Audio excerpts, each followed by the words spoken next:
Cronometraje de tiempo. Mi grupo está conformado por Faris Ortiz, Andrea Montiel y Valentina Pérez. Luego general y el referente método normalizado del trabajo, se procede con la toma de cronometraje. Existen dos procedimientos principales para tomar el tiempo con cronómetro: cronometraje acumulativo y cronometraje con vuelta a cero. Cronometraje acumulativo. El reloj funciona de modo interrumpido durante todo el estudio. Se pone en marcha al principio del primer elemento del primer ciclo y no se le detiene hasta acabar el estudio.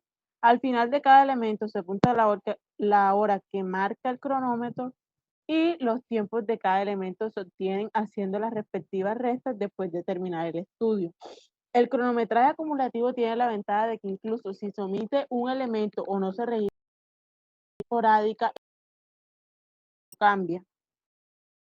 Las ventajas son: le muestra exactamente al trabajador el tiempo como se utilizó durante la operación.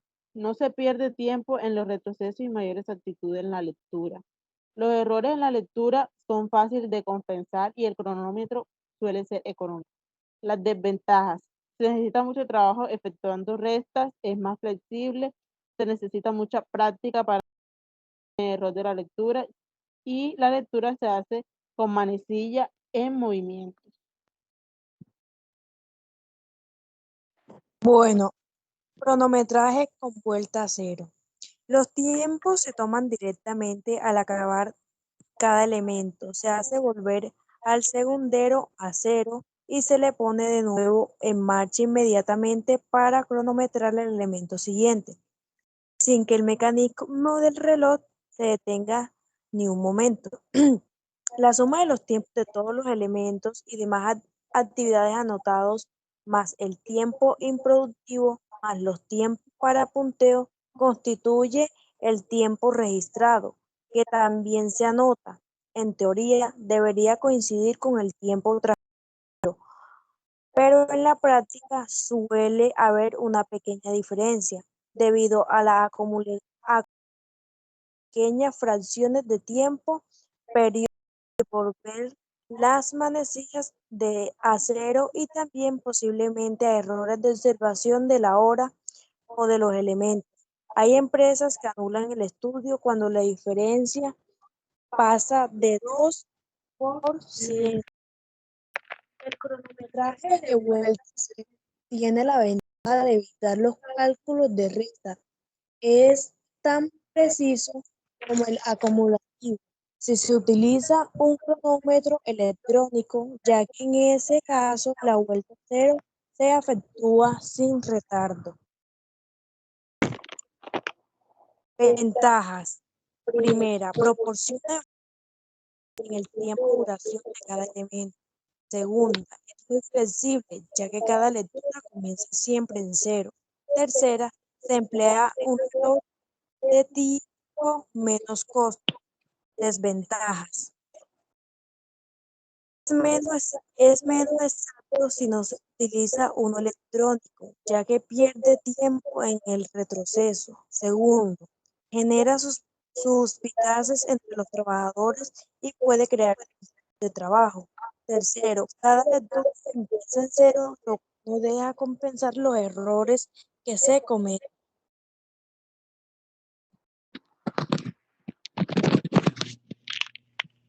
Ejemplo. Aquí tenemos un ejemplo de una licorera que realiza un estudio de tiempos de operación en la colocación de tapones de botellas llenas, lo cual se realiza manualmente, ya que la máquina únicamente pone el tapón. Tiene tres acciones: el primero que es tornar la botella llena y colocarla en la máquina, la segunda que es accionar la máquina y esperar, y la tercera que es quitar la botella llena con chapa y colocarla en una caja. Como podemos ver en la tabla, dice descripción de la actividad, nos muestra nuestras tres actividades, donde en la parte de ciclos nos muestra los 10 muestras que tomamos y cada uno de sus respectivos tiempos y las observaciones.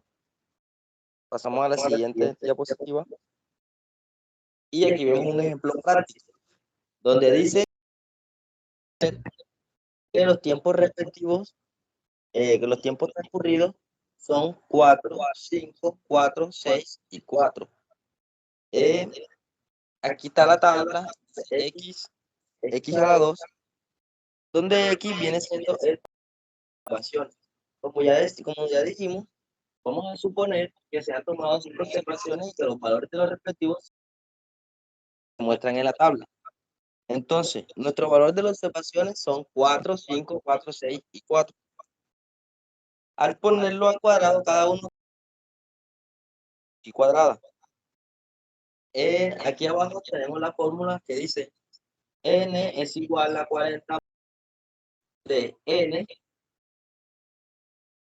por la sumatoria de x a la 2 menos la sumatoria de x a la 2 sobre la sumatoria de x. ¿Qué quiere decir esta fórmula? Aquí nos vamos al ejemplo práctico que estamos resolviendo y decimos que la sumatoria de las x de nuestros valores respectivos transcurridos, la sumatoria de ellos nos da un valor de 23 y la sumatoria de las x a la 2 da un valor de 109. Y la n, que son nuestros espacios, de muestra, y pues como podemos contar, hay 1, 2, 3, 4, 5 espacios. N es el tamaño de la muestra a determinar, que es donde dice n es igual a tal. Bueno, n es el tamaño de la muestra que vamos a determinar. La n que ven con la rayita arriba, pues, es el número de operaciones de estudio preliminar. Aquí resolvemos, entonces sustituimos en la ecuación n, que viene siendo el tamaño de la muestra a determinar, por 40. Aquí sustituimos pues los datos, ya sabemos que es 5 por 109 menos los 23, que viene siendo nuestra sumatoria de x, elevado a la 2, sobre 23, que viene siendo la sumatoria de x. Viene dándonos un total de 48,39. Que pues nuestro número, está por debajo de 48,39, por debajo de 5, pero lo tomamos en 48.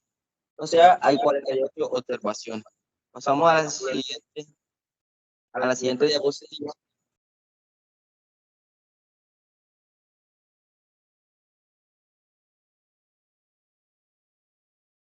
Valoración de trabajo. Las valoraciones del ritmo de trabajo y los suplementos son los temas más discutidos en el estudio de tiempo. Estos estudios tienen por objeto determinar el tiempo tipo para fijar el volumen de trabajo de cada puesto en las empresas, determinar el costo estándar o establecer el salario de incentivo. El estudio de tiempo no es una ciencia exacta, aunque se han hecho y continúan haciendo muchas investigaciones para tratar de darle base científica. Sin embargo, la valoración del ritmo de trabajo del operario y los suplementos de tiempo que se deben ver para recuperar de la fatiga y para otros fines siguen siendo en gran parte cuestión de criterio y por lo tanto objeto de negociación entre la empresa y los trabajadores. Trabajo calificado. Trabajador es aquel que tiene la experiencia, los conocimientos y otras cualidades necesarias para efectuar el trabajo en curso según normas satisfactorias de seguridad, cantidad y calidad. Debemos tener en cuenta que es preferible evitar los trabajadores que son muy rápidos o muy lentos, sino que sean representante término medio. El ideal sería poder estudiar cualquier trabajo con la seguridad de que todas las personas que lo hacen están debidamente calificadas, pero en la práctica es mucho esperar. Tal vez no se pueda siquiera decir que uno solo de ellas es absolutamente competente, aunque con el tiempo se pueda remediar la situación gracias a la información, o bien puede haber trabajadores que dominen su, pero sean pocos que no se les pueda considerar como promedios o como representativos de su grupo.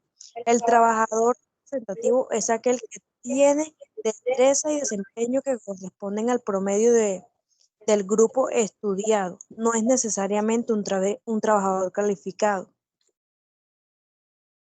Desempeño tipo.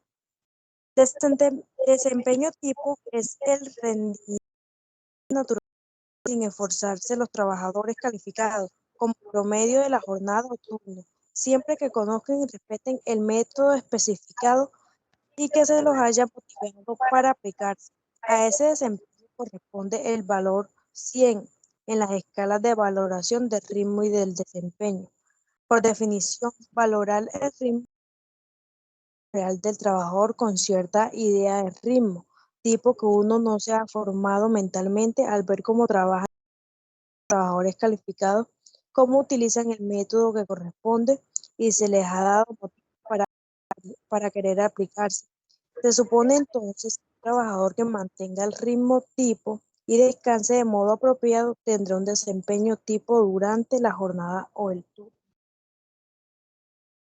Bueno, para añadir a esta valoración de trabajo, podemos decir que ese trabajador calificado pues, es aquel que ya está acostumbrado y el trabajador de desempeño tipo pues es el trabajador que hace tarea en la jornada pues de modo natural, pues que ya se conoce los métodos, respeta, no, no evita órdenes y acata cualquier decisión de la directiva.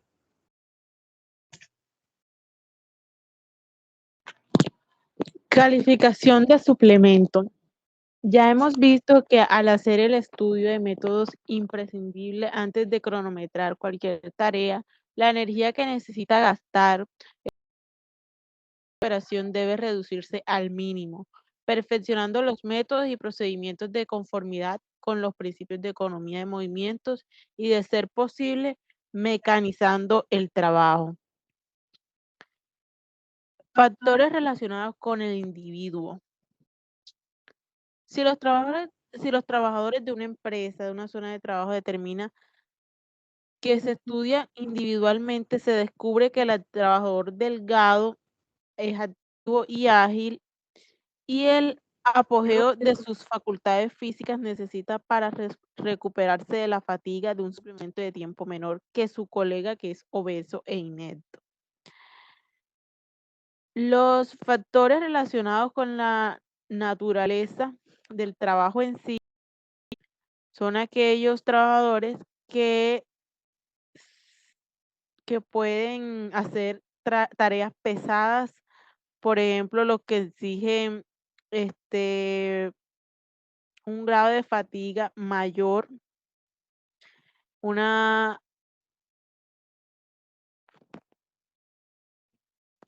un grado de fatiga mayor y que, por ejemplo, que utilizan una vestimenta, que utilizan guantes protectores, que exige un peligro constante o un riesgo a dañar un producto. Los factores relacionados con el medio ambiente son los que se enfrentan a factores ambientales como el calor, la humedad, el ruido, la intensidad de la luz, etcétera. El suplemento que pueden concederse son 3: suplementos por retrasos personales, suplementos por fatiga y suplementos por retrasos especiales. Los retrasos personales son los poco frecuentes. Los retrasos por fatiga son de supervisión y los retrasos especiales son los elementos inevitables.